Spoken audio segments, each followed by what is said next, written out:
भगवान शंकर से कहूंगा, ब्रह्मलोक से जब तुम गिरोगी तो तुम्हें बीच में ही रोक लेंगे। तो गंगा जी ने सोचा कि महादेव जी किस में रोक लेंगे मुझे, देखते हैं। तो गंगा जी ने जो ही ब्रह्मलोक से ऐसी विशाल धारा गंगा जी की, भगवान शंकर राधा वल्लभ श्री हरिवंश। तो आइए सुनते हैं मृत्यु लोक पर माँ गंगा का अवतरण कैसे हुआ और रामचरित्र का संसोर में वर्णन।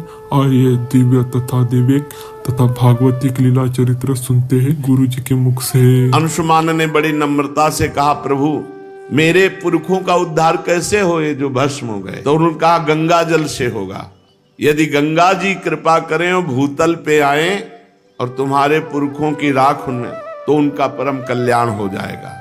अंशुमान जी ने बड़ी घोर तपस्या की गंगा जी लाने के लिए, परंतु सफलता नहीं मिली। गंगा जी लाने के पहले ही मृत्यु आ गई और उनका शरीर छूट गया। अंशुमान के पुत्र दिलीप हुए। महाराजा दिलीप जी ने भी भारी तपस्या की गंगा जी को भूतल पर लाने के लिए, परंतु गंगा जी लाने में असफल रहे और उनकी भी मृत्यु हो गई। दिलीप के पुत्र हुए भगीरथ जी। उन्होंने भारी तपस्या बचपन से ही की गंगा जी को प्रसन्न करके भूतल पर लाने के लिए। वो 3 पीढ़ी लग गई, तब गंगा जी प्रसन्न हुई। गंगा जी ने प्रसन्न होकर के दर्शन दिया और कहा, मैं तुम्हें वर देने के लिए आई हूं, क्या तुम वरदान चाहते हो? भगीरथ जी ने बड़ी नम्रता से साष्टांग प्रणाम किया गंगा मैया को और प्रार्थना की कि आप मृत्यु लोक में पधारिए और हमारे पुरखों का कल्याण कीजिए। गंगा जी ने कहा कि जिस समय मैं स्वर्ग से पृथ्वी पर गिरूंगी तो कोपि धारिता वेगम पतंत्या में महीतले अन्यथा भूतलम भित्वा नृपयासे रसातलम। कोई चाहिए जो भूमंडल पर पृथ्वी लोक में बीच में मुझे रोक ले। अगर नहीं रोका तो मैं अपने वेग से रसातल को चली जाऊंगी, तुम्हारा प्रयास निष्फल। भूतल पर मुझे कोई रोकने वाला चाहिए। इसके अतिरिक्त दूसरी बात, भगीरथ ये 2 समस्याएं हैं। भूतल पर कोई चाहिए जो मुझे रोक ले, नहीं तो मैं रसातल को चली जाऊंगी ब्रह्मलोक से सीधे। और दूसरी बात, पृथ्वी पे जाऊंगी तो पापी लोग मेरा स्पर्श करके निष्पाप हो जाएंगे, पर मैं पाप युक्त हो जाऊंगी, तो मैं पाप कहां धोऊंगी? इस विषय पर तुम विचार करो। भगीरथ जी ने कहा, पहले समस्या का तो समाधान मैं अभी किए देता हूं। माता तुम चिंता मत करो, जब पृथ्वी पर आप जाओगे तो पापी ही आपका स्पर्श नहीं करेंगे। जो लोग परलोक के सुख संपत्ति का त्याग कर चुके हैं, जो संसार से संन्यास लेकर निरंतर भजन में लगे हैं, ऐसे शांत ब्रह्मनिष्ठ महात्मा जब आपका स्पर्श करेंगे तो आप निष्पाप हो जाओगे। गंगा को भी पाप रहित करने की सामर्थ्य भगवत भक्त में है, भगवत प्रेमी महात्मा में है।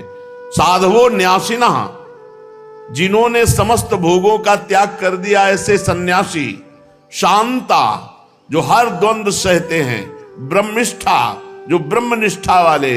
लोक पावना, जो लोकों के पावन करने की सामर्थ्य रखते हैं। हरंत्यघम तेंग संगात, वो जब गंगा में गोता लगाएंगे तो गंगा निष्पाप हो जाएगी। ये बात कही भगीरथ जी ने।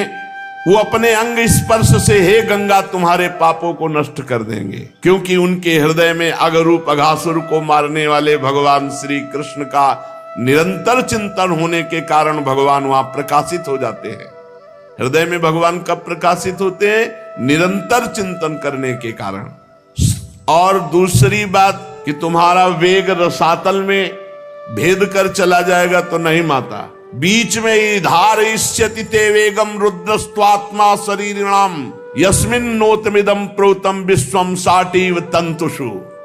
तुम चिंता ना करो, मैं रुद्रदेव की तपस्या करूंगा, भगवान शंकर से कहूंगा ब्रह्मलोक से जब तुम गिरोगी तो तुम्हें बीच में ही रोक लेंगे। तो गंगा जी ने सोचा कि महादेव जी किस में रोक लेंगे मुझे, देखते हैं। तो गंगा जी ने जो ही ब्रह्मलोक से ऐसी विशाल धारा गंगा जी की, भगवान शंकर ने जटा खोल दी। जटा कटा संभ्रमम भ्रमण निलंप निर्झरी विलोलवी चिवल्लरी विराजमान मूर्धनी, और बांध लिया जटाओं। गंगा की धारा को जटाओं में लपेट लिया। भगीरथ ने कहा, महाराज नीचे कुछ बूंद तो गिरे, नहीं तो हमारे पुरखे तो वैसे ही रह गए।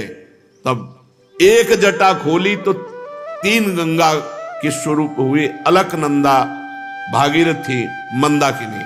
अलकनंदा स्वर्ग गंगा, पाताल गंगा मंदाकिनी जो अनुसुईया जी के आश्रम में प्रकाशित हुई चित्रकूट में, और भागीरथी तो पावन, त्रिभुवन पावनी श्री गंगा जी भारत देश को पावन करते हुए, हिमालय से देश को पावन करते, आगे आगे भागीरथ जी चल रहे हैं और पीछे गंगा जी चल रहे हैं। कितना महान पावन भूमि है जहां गंगा जी विराजमान है। गंगा जी, इतनी आसक्ति गंगा जी से कहीं नहीं हुई ऐसी आसक्ति। यमुना जी का अवगाहन सेवन हुआ पर उतना नहीं हुआ जितना गंगा जी का हुआ। बचपन से गंगा जी ही पूरा जीवन थी। आहार भी गंगा जल का ही और विहार भी गंगा के तट का। पूरा गंगा शब्द से एकदम रोमांच होता है, जैसे अपनी सगी माँ की याद आ जाए और हृदय विकल हो जाए, ऐसे हो जाता है। गंगा जी की आसक्ति हृदय में इतनी कि वो बता नहीं सकती। जैसे अपनी माँ से आसक्ति होती है, ऐसे गंगा जी से आसक्ति थी और उन्होंने पालन पोषण माँ की तरह ही किया। हे देवी, तुम्हारे तीर पर केवल तुम्हारा जलपान करता हुआ, विषय तृष्णा से रहित होकर। किसी ने पूछा कि एकांतिक में कि आप भी तो मन वाले हैं, साधक जब साधना करते तो अपने लोग देखते मन भागता है, ये विषय वो विषय संसार, आपको नहीं सताया क्या? तो आपको सही बताएं, ऐसी रहनी और ऐसा स्थान की विषय चिंतन का कहीं संयोग ही नहीं था। ऐसे ऐसे सिद्ध महापुरुष ब्रह्मलीन, जिनको देखने के बाद हाहाकार मचता ब्रह्म तत्व में स्थित होने का, कहीं विषय संयोग का दर्शन गंगा किनारे कहाँ है?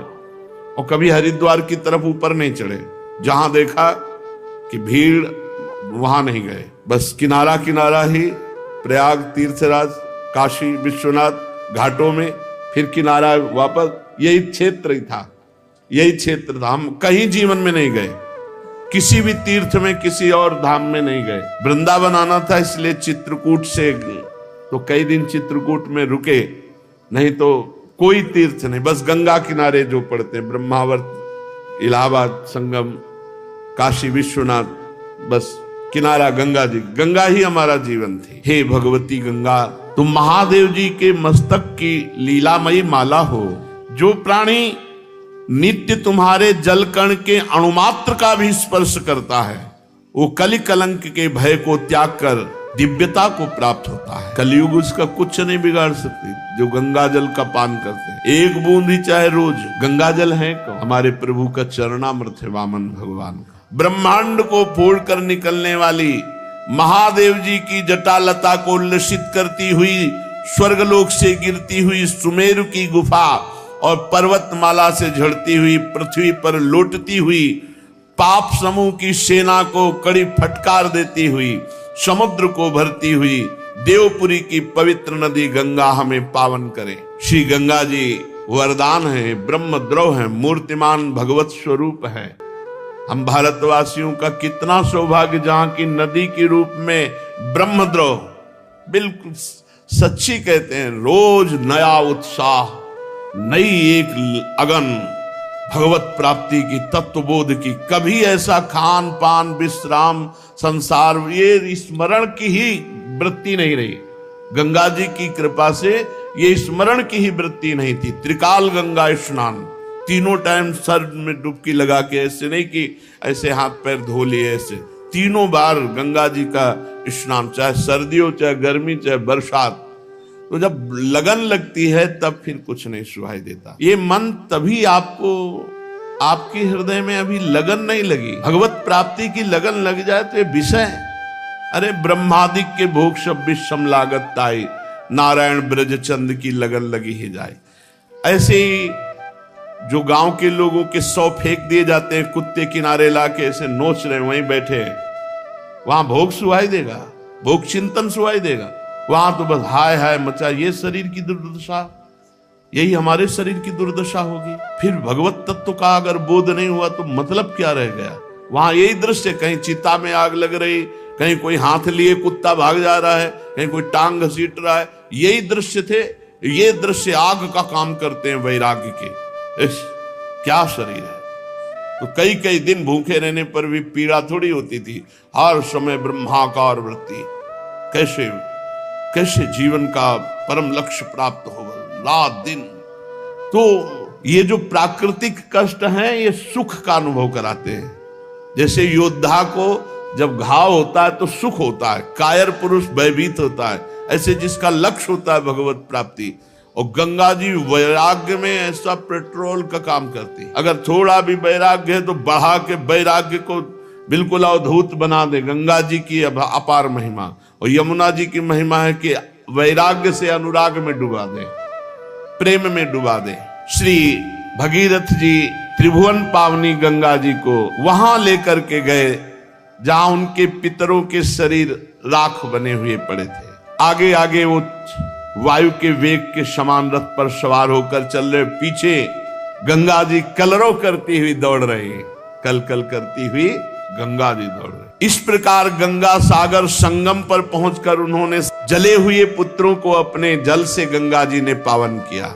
यद्यपि सगर के पुत्र ब्राह्मण के तिरस्कार से भस्म हुए थे, अपराध हुआ था, लेकिन ये गंगा जी की महिमा है कि ऐसे महत अपराधी को भी परम पद प्रदान किया अपने जल के स्पर्श मात्र से। केवल गंगा जल का जे भी उनके शरीर की राख से स्पर्श हुआ कि सब के सब परम पद के अधिकारी बन गए। जय हो भारत भूमि की, जहां ऐसी पावन गंगा जी। अरे गंगा जी का दर्शन, गंगा जी का आचमन, गंगा जी का स्नान तो निष्पाप करता ही।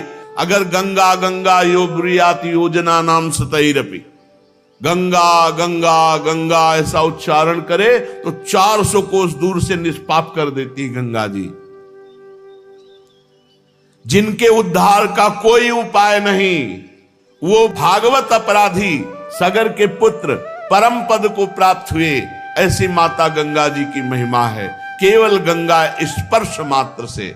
और जो रोज गंगा जी नहाते हैं, गंगा जी का दर्शन करते हैं, गंगा जल पान करते हैं, भला उनके उद्धार में क्या। बड़ी परम पवित्रता की मूर्ति गंगा जी, वो अनुभव अलग अलग महिमा है। पवित्रता की मूर्ति गंगा जी, ज्ञान का उन्मेष गंगा जी के जल से होता है। वैराग्य तो चरम सीमा तक बढ़ जाता है, मृत्यु भी बिल्कुल खिलवाड़ लगती है। गंगा जल से जब शरीर का स्पर्श होता है तो सब पाप थर्रा उठते हैं, नष्ट हो जाते हैं।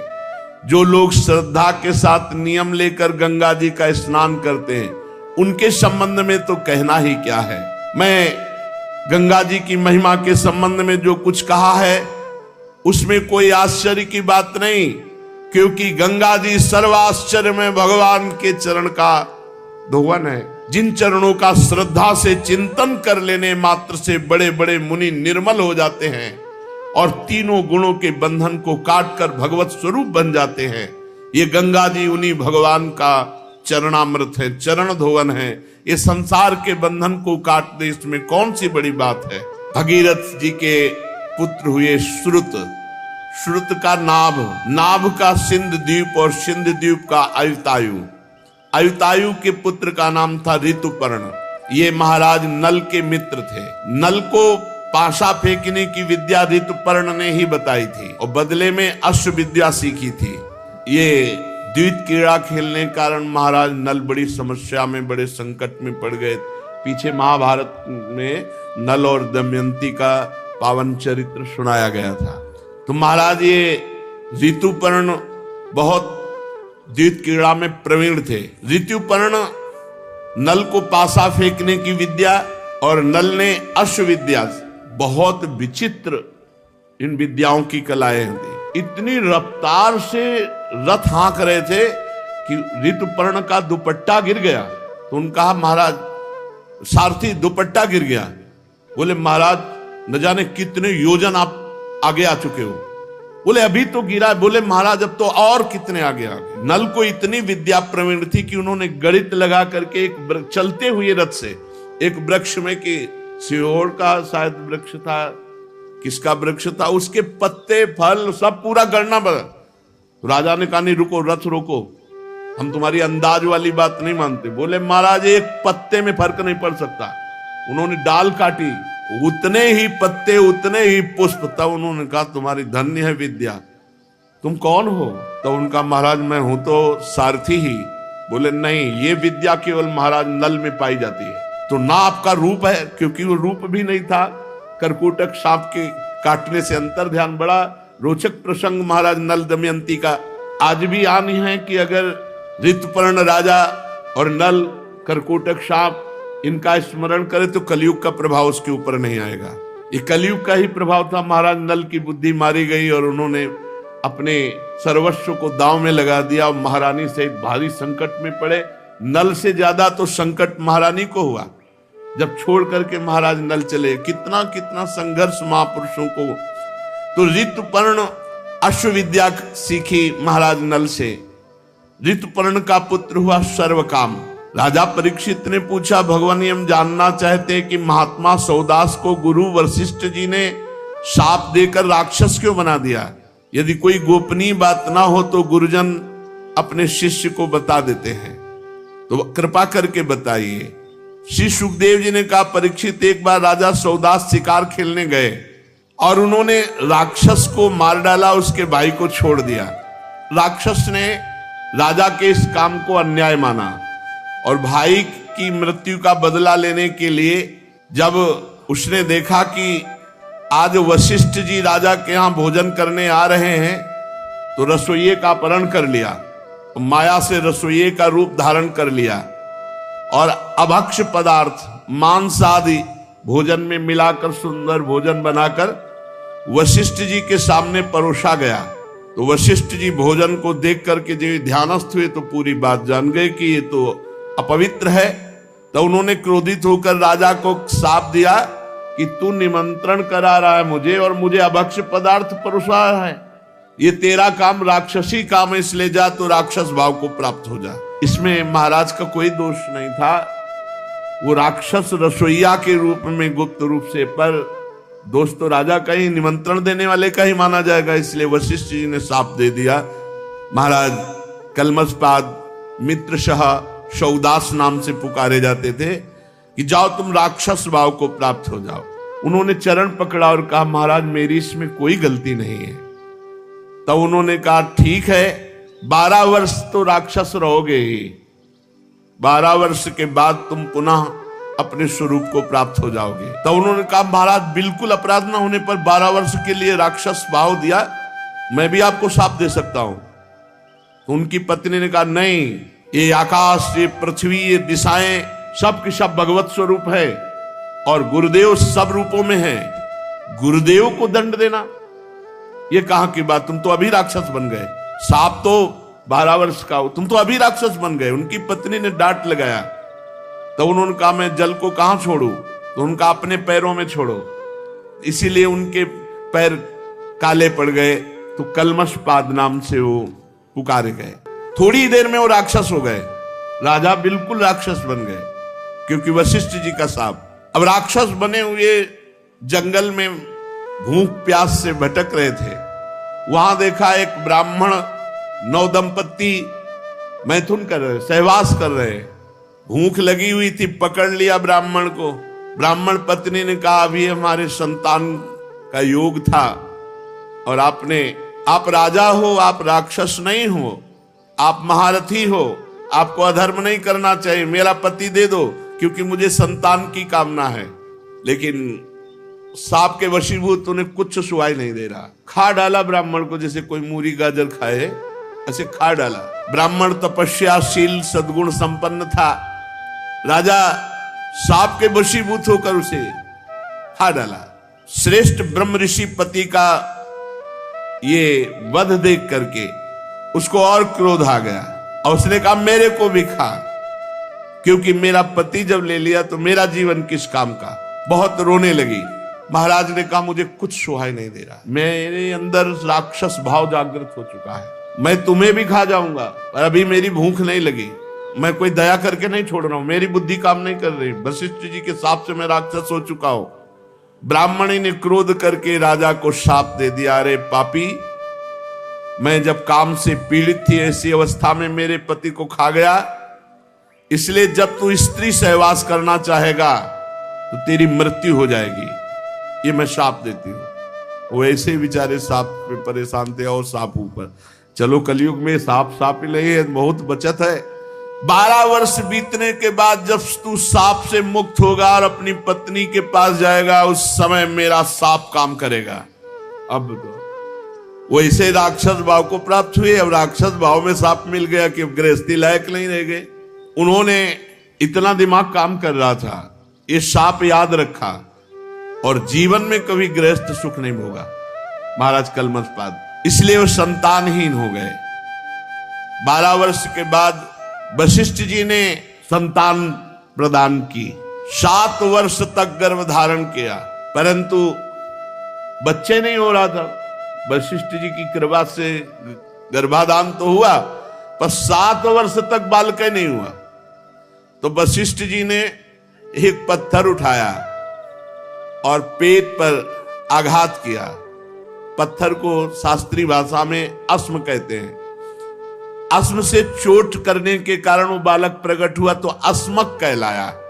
ये बहुत चक्रवर्ती सम्राट हुए अस्मक जी। जब परशुराम जी पृथ्वी को क्षत्रियहीन कर रहे थे, तब अस्मक जी को ही छुपा लिया गया था। इन्हीं को नारी कवच कहते हैं। इन्हीं से फिर आगे चलकर क्षत्रिय वंश का विस्तार हुआ।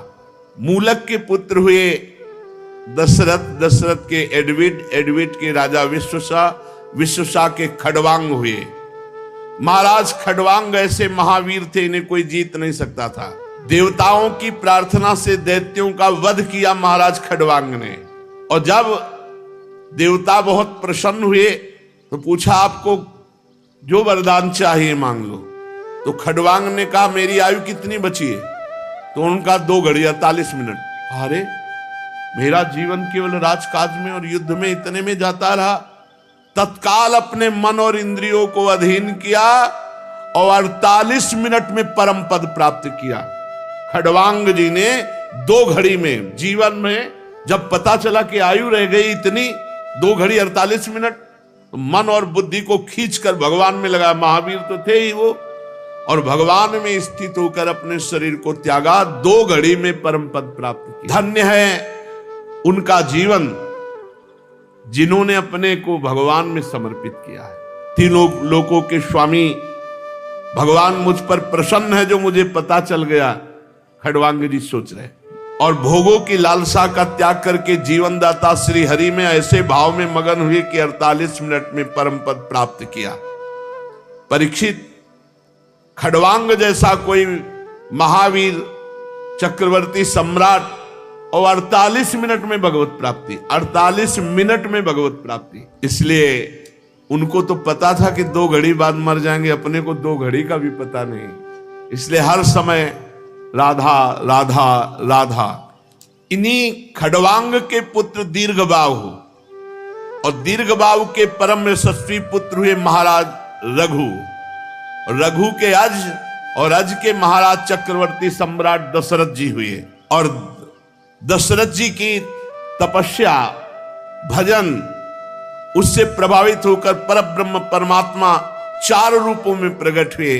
राम, लक्ष्मण, भरत, शत्रुघ्न। खडवांग के वंश में ही परीक्षित, सीतापति भगवान मर्यादा पुरुषोत्तम श्री राम का चरित्र तो तत्वदर्शी ऋषियों ने बहुत वर्णन किया है और तुमने अनेक बार उसे सुना भी है। भगवान श्री राम सत्य प्रतिज्ञ। देखो जीवन का यही समय सार्थक जा रहा है और तो सब प्रपंच है। भगवान की चर्चा, भगवान का नाम, ऐसा लगता है कि कुछ और हो ही ना। चित्त का प्रभु में निरंतर डूबना। राधा वल्लभ श्री हरिवंश अगर आप अंत तक देख रहे हो तो लाइक, शेयर, सब्सक्राइब जरूर कीजिए। हमारे इस चैनल पर ऐसे ही महापुरुषों के तथा दिव्य तथा दैविक भागवतिक लीला चरित्र लाते रहेंगे। सभी लोगों को राधे राधे।